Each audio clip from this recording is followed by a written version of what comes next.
El Tesoro estadounidense alcanza el techo de deuda y por tanto no tiene autorización del Congreso para emitir nueva deuda. ¿Qué proponen los economistas y los juristas de la teoría monetaria moderna para solventar esta situación? Pues en el extremo, atención, dar un golpe de Estado. Veámoslo. El Tesoro estadounidense ya ha emitido 31,4 billones de dólares en deuda pública, el límite máximo actualmente permitido por el Congreso de los Estados Unidos. O dicho de otra manera, si el Congreso no autoriza una elevación del techo de deuda, el Tesoro estadounidense ya no puede emitir más deuda. Se trata de una situación fiscal que, en el extremo, podría conducir a la suspensión de pagos del gobierno estadounidense. Si el gobierno estadounidense no puede emitir más deuda para sufragar su déficit público y para refinanciar la deuda pública ya emitida, entonces el Tesoro estadounidense tendrá que empezar a dejar de pagar cosas, ya sean gastos del gobierno estadounidense o ya sean los intereses y el principal de la deuda pública ya emitida. De momento, la secretaria del Tesoro de Estados Unidos, Janet Yellen, ha conseguido retrasar durante algunos meses este momento verdaderamente crítico. Va a reducir las aportaciones del gobierno a los fondos de pensiones de los empleados públicos, se quedarán pendientes esas aportaciones para el futuro y con ello consigue un exceso de tesorería que le permite no emitir deuda y seguir atendiendo los propios gastos deficitarios del gobierno. Pero esto, insisto, solo es una solución para unos meses. Si el Congreso no autoriza una elevación del techo de deuda, en unos meses nos volveremos a encontrar con la misma situación y en ese momento habrá que tomar algún tipo de decisión crítica, ya sea dejar de pagar gastos presupuestados, ya sea dejar de pagar títulos de deuda o ya sea, muy probablemente, recurrir a algún tipo de triquiñuela legal que, sin ubicarse fuera de la ley, sí bordee esa ley. En un futuro vídeo hablaré sobre algunas de las triquiñuelas legales que puede utilizar el Tesoro estadounidense para, a efectos prácticos, burlar el límite del techo de deuda.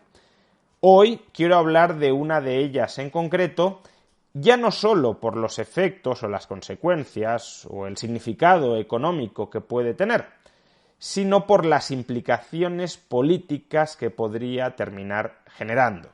Me estoy refiriendo a la propuesta que llevan años planteando los economistas de la teoría monetaria moderna, de la MMT, escuela económica que, por ejemplo, en España está representada por economistas como Eduardo Garzón. Pues bien, la teoría monetaria moderna en Estados Unidos lleva más de una década defendiendo que una forma legal de burlar el techo de deuda, el límite que establece el Congreso al endeudamiento del Tesoro en Estados Unidos, es la siguiente.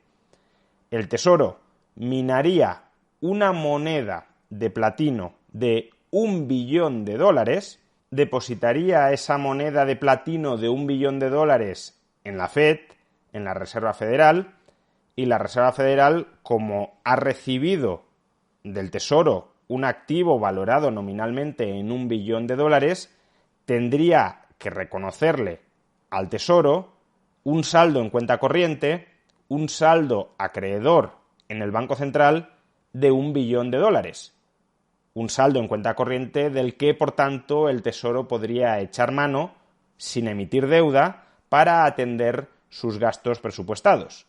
De esta manera, si el Tesoro mina monedas de $1 billón siempre que tenga necesidad de gastar más de lo que ingresa, podría seguir gastando más de lo que ingresa, repito, sin emitir deuda en los mercados y sin, por tanto, afectar al techo de deuda. Básicamente sería imprimir o emitir dinero, en este caso respaldado por un activo con un valor no real, pero sí nominal, de $1 billón. Aunque la propuesta pueda parecer disparatada, se trata de una propuesta que sí tiene cierta base legal en Estados Unidos. Y es que el Tesoro está autorizado a emitir monedas en diversas denominaciones. Sucede que la ley limita las denominaciones de esas monedas que pueda acuñar el Tesoro para todos los metales, salvo para el platino. Es decir, por ejemplo, el Tesoro no puede emitir monedas de cobre con un valor facial, con un valor nominal superior a $50.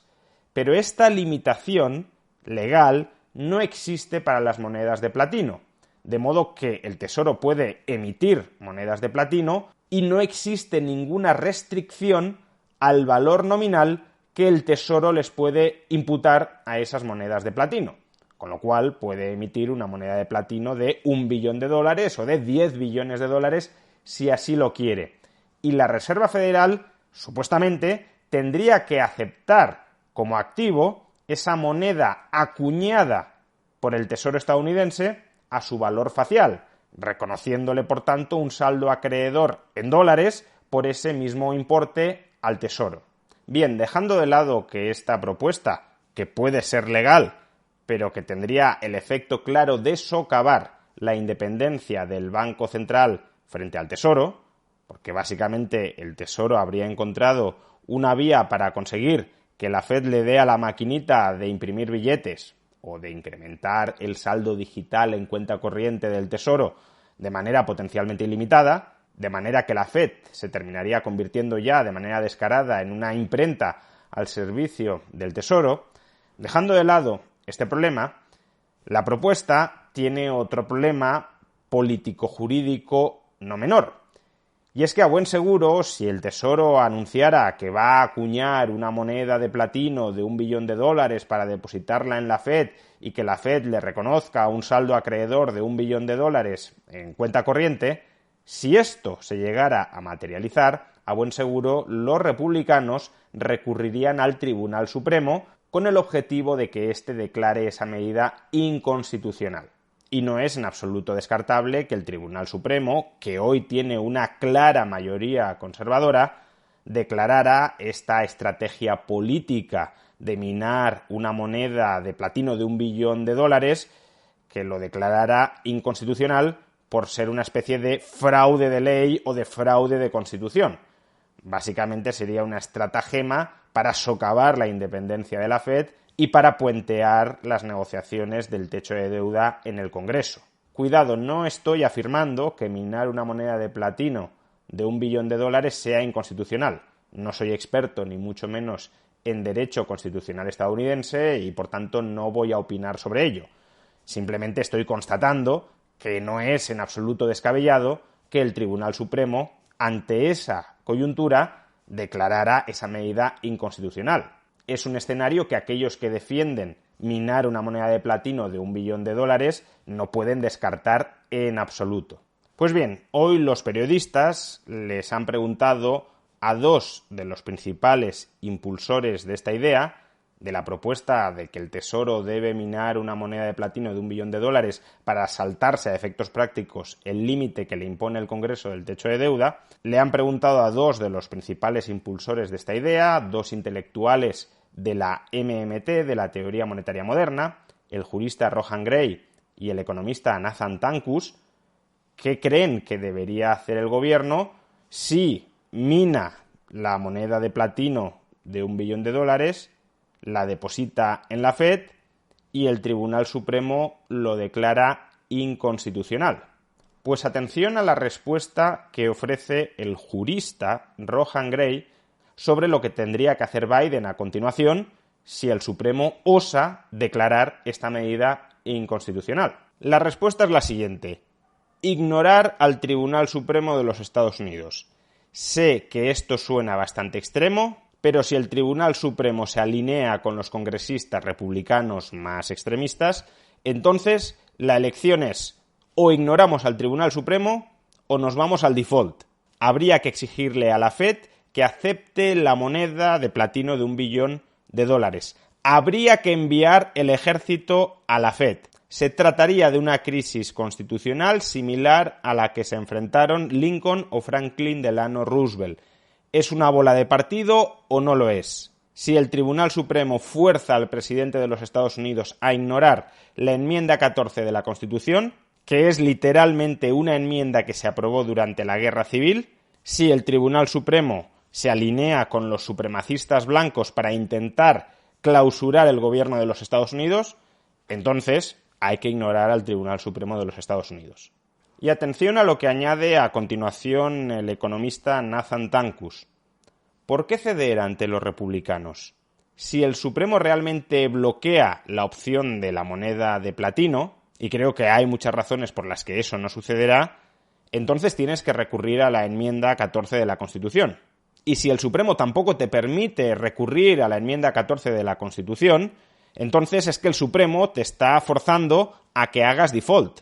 Y eso sería una gran oportunidad para cambiar la composición del Tribunal Supremo para bien. Te permitiría repolitizar todos los otros temas que ha tocado el Supremo, como la reciente sentencia limitando el aborto. Tener que enfrentarte al Tribunal Supremo cuando el Tribunal Supremo te está exigiendo que vayas a default es un escenario político de ensueño. Y mi gran lamento es pensar que esto no sucederá, que el Tribunal Supremo no se atreverá a ir tan lejos, pero en ese caso tampoco necesitas conceder nada a los republicanos. Es decir, que estos dos señores, Rohan Gray y Nathan Tankus, tanto uno como el otro son intelectuales con bastante cabeza, es decir, Gray es un buen jurista, Tankus es un buen economista, pero estos dos señores están reclamando que Biden, en el extremo, dé un golpe de Estado en Estados Unidos para tomar el control del Supremo. Es más, dicen que celebrarían, que se alegrarían de que eso sucediera, cuando parece obvio que si Biden llegara a hacer esto, si Biden llegara a dar un golpe de Estado de esta magnitud en Estados Unidos, eso abocaría a la sociedad estadounidense al enfrentamiento civil. ¿De verdad alguien cree que millones de votantes republicanos no se resistirían a que Biden tome el control del Tribunal Supremo para puentear al Congreso? Porque no olvidemos que este es el drama inicial. Esta gente está pensando en formas de cómo lograr no negociar en el Congreso una elevación del techo de deuda. Por tanto, vamos a puentear el Congreso. Y si el Supremo no nos permite puentear el Congreso, asaltamos el Tribunal Supremo. Y lo asaltamos para llevar una moneda de platino de $1 billón a la Fed y que la Fed nos imprima $1 billón en moneda. ¿Alguien se cree que si se llegara a ese escenario, al que espero afortunadamente, no desgraciadamente, sino afortunadamente que no vamos a llegar, ¿alguien se cree que si llegáramos a ese escenario no habría un enfrentamiento civil en Estados Unidos? Pero esta gente de la MMT, algunos de los principales intelectuales de este movimiento, prefieren empujar a la sociedad a la guerra civil antes que sentarse a negociar recortes de gasto, recortes presupuestarios con los republicanos en el Congreso.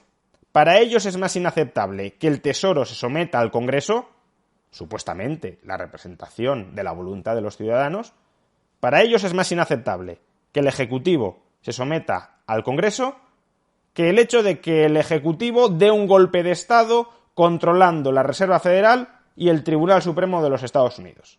Pues esto también es la teoría monetaria moderna.